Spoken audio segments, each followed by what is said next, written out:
Salut à tous. Bon, allez, j'avais laissé passer quelques matchs avec l'arrivée de Sampaoli, parce qu'on va pas taper sur un club qui fait une saison quand même relativement merdique dans toutes les compétitions. Et tu te disais, bon, Sampaoli, ce qui ne semble pas s'être passé avec Pochettino, avec le PSG, c'est-à-dire dans les matchs qu'on suivit, on a senti la patte, la volonté supplémentaire. Non, ça a toujours un ronronnement classique. Le PSG, ça peut être bon comme médiocre, voire mauvais.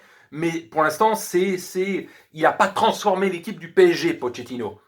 Sampaoli, les deux premiers matchs, même si dès le départ j'avais dit qu'est-ce que tu veux que Sampaoli fasse avec cet effectif-là, dans l'une de mes dernières vidéos sur Marseille, pour dire de toute façon, il va rien transformer. Il va y avoir peut-être des coups de chance par-ci, par-là, parce que les joueurs vont se bouger, on ne sait pas pourquoi, et c'est ce qui est arrivé. Dans les deux premiers matchs, sans que le contenu soit extraordinaire non plus, parce que je vous dis, les victoires, à chaque fois, c'était dans les 10 dernières minutes. Donc, rien d'extraordinaire, mais deux victoires, tu te disais, bon, il leur a donné un petit coup de pied au cul, il a commencé à hausser le ton, et tout simplement, il y a plusieurs joueurs qui se sont mis à courir.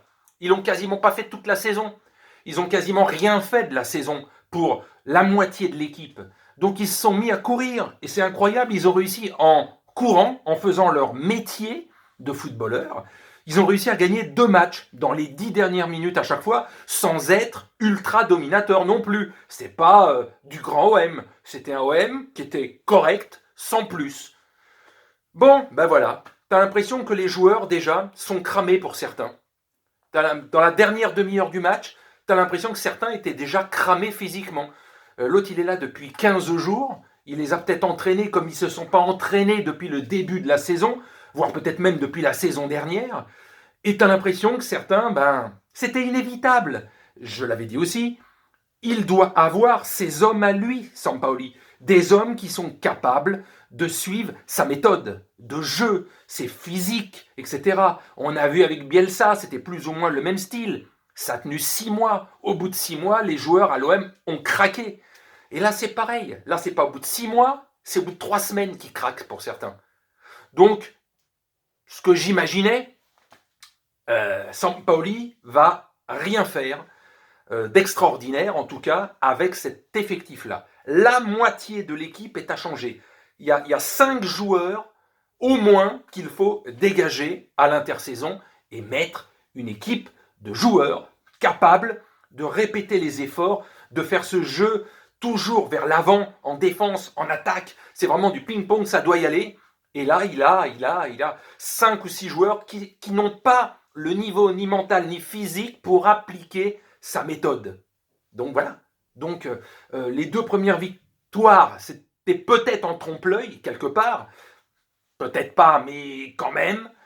Et là, la réalité est revenue. Cette défaite face à Nice, qui n'est pas quand même le club qui cartonne le mieux dans la saison. On critique toujours, et vous êtes battu par le 19e, bon, quand on perd face à un National 2, à un moment donné, qu'est-ce que tu vas espérer? Que tu vas gagner 8 ou 9 matchs de Ligue 1 d'affilée?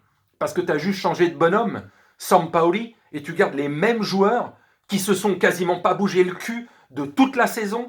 Et là, t'espérais qu'en 15 jours, les mecs, ça devienne des marathoniens, alors qu'ils ne le sont pas depuis le début de saison. Voilà. Je vous dis, c'est même pas une question uniquement physique, je vous dis, c'est mental. Certains joueurs s'en tapent, que ce soit Sampaoli ou pas, qu'ils soient contents ou pas, Sampaoli, la moitié de l'équipe sait qu'ils vont peut-être probablement pas rester, soit vendus, soit eux-mêmes vont décider de partir. Donc il y a 5-6 joueurs, même Milik qui est arrivé, il y a 50% de chances qu'ils repartent dès cet été. Je dis bien 50%.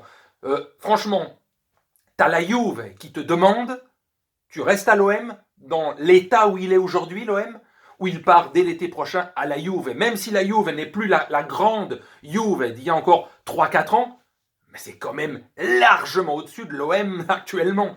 Donc, voilà. Il y en a un qui va jouer une probable Ligue des Champions en finissant sur le podium de la Serie A. En tout cas, la Juve doit se bouger quand même le cul pour être sur le podium, parce qu'ils ne seront pas champions, ça c'est une certitude.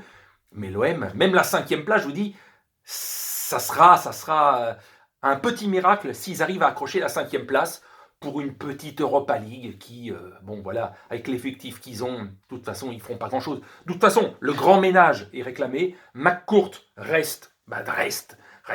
Ah, finalement, tu promets des choses, voilà, reste encore 1 an, 2 ans, 3 ans avec ça. Tu vas rajouter 30 millions cet été pour faire le recrutement. Vas-y, continue à jouer comme ça pendant 1 an, 2 ans, 3 ans. Ça fera rire tous ceux qui sont contre vous et ça va casser et ça va être chiant à voir, à écouter, de se faire démolir à chaque fois parce que les mecs sur le terrain, ils valent pas grand-chose, quoi. Donc voilà. Allez, sur ce, je vous salue.